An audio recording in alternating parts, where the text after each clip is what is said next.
1 अगस्त 2024 को देश में अनुसूचित जाति व अनुसूचित जनजाति के आरक्षण के संदर्भ में जो एक अति महत्वपूर्ण निर्णय दिया गया है, उनसे हमारी पार्टी कतई भी सहमत नहीं है। माननीय सुप्रीम कोर्ट के 1 अगस्त 2024 के इस निर्णय के बाद केंद्र और राज्य सरकारों के बीच भी मतभेद की स्थिति उत्पन्न होगी। माननीय सुप्रीम कोर्ट के 7 न्यायाधीशों की संवैधानिक पीठ द्वारा अभी हाल ही में 1 अगस्त 2024 को देश में अनुसूचित जाति व अनुसूचित जनजाति के आरक्षण के संदर्भ में जो एक अति महत्वपूर्ण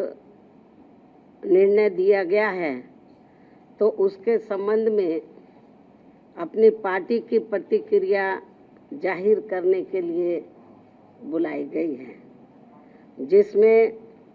अनुसूचित जाति व जनजाति के लोगों को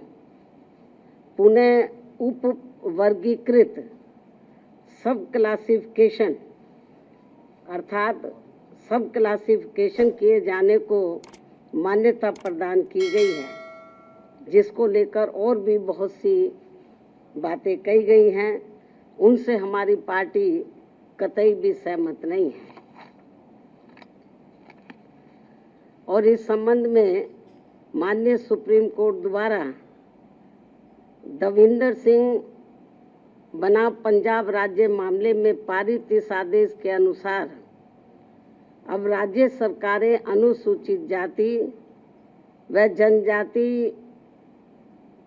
की सूची के भीतर आरक्षण के लिए उप वर्गीकरण अर्थात नई सूची बना सकेंगी, जिससे फिर अनेकों समस्याएं उत्पन्न होंगी। और अब माननीय सुप्रीम कोर्ट ने अपने 1 अगस्त 2024 के इस निर्णय से 20 वर्ष पूर्व दिया गया निर्णय, जो सन 2004 में 5 न्यायाधीशों की संवैधानिक पीठ द्वारा ईवी चिनैया बनाम आंध्र प्रदेश राज्य में दिया गया था, तो उसको पलट दिया है, जिसमें अनुसूचित जातियों व अनुसूचित जनजातियों के भीतर किए जाने वाले वर्गीकरण को मान्यता देने से इनकार कर दिया गया था। और ये भी कहा गया था कि अनुसूचित जातियों व अनुसूचित जनजातियों के भीतर उप वर्गीकरण नहीं किया जा सकता है, क्योंकि वे एक ही समरूप अर्थात समान वर्ग में आते हैं। माननीय सुप्रीम कोर्ट ने वर्ष 2004 के अपने निर्णय में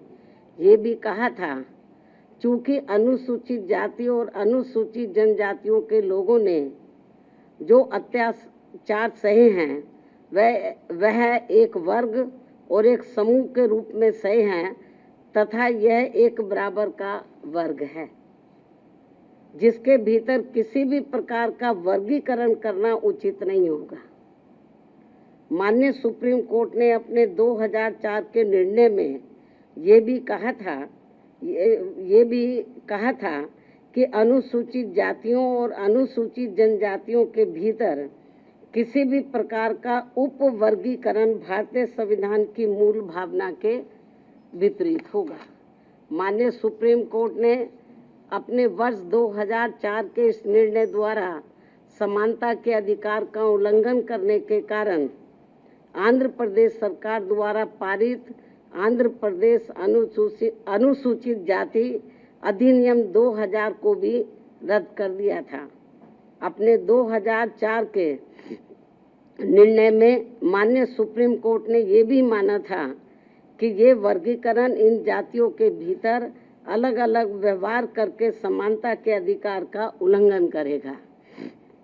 और अब माननीय सुप्रीम कोर्ट के 7 जजों की पीठ ने 1 अगस्त 2024 के निर्णय से सन 2004 के निर्णय को पलट दिया है। जबकि इस निर्णय से अनेकों मतभेद उत्पन्न होंगे। माननीय सुप्रीम कोर्ट के 1 अगस्त 2024 के इस निर्णय के बाद केंद्र और राज्य सरकारों के बीच भी मतभेद की स्थिति उत्पन्न होगी, क्योंकि अभी तक केवल संसद के पास किसी भी जाति को या जनजाति को अनुसूचित जाति व अनुसूचित जनजाति में सम्मिलित करने या बाहर करने की पावर है, जिसे माननीय राष्ट्रपति द्वारा अपने आदेशों द्वारा क्रियान्वित किया जाता है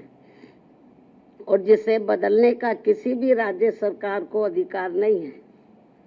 परंतु अब 1 अगस्त 2024 के इस निर्णय के बाद जहां जो पार्टी सत्ता में होगी वह अपनी अपनी राजनीति के हिसाब से अदलती बदलती रहेगी, जिसके साथ साथ राज्य सरकारें अपने अपने वोट बैंक के लिए अपनी मनचाही जातियों को आरक्षण का अनुचित लाभ देने का प्रयास करेंगी। इस प्रकार से इस आदेश से ऐसी अनेकों समस्याएं उत्पन्न होंगी, जिसके कारण SC व ST को मिल रहा आरक्षण ये समाप्त हो जाएगा। नमस्कार, मैं हूं मानक गुप्ता। अगर आपको हमारा ये वीडियो पसंद आया हो तो इसे लाइक और शेयर जरूर करें और हाँ, हमें सब्सक्राइब और फॉलो करना ना भूलें ताकि आप देश और दुनिया की कोई खबर मिस ना करें। तो जुड़े रहिए हमारे साथ और देखते रहिए News 24।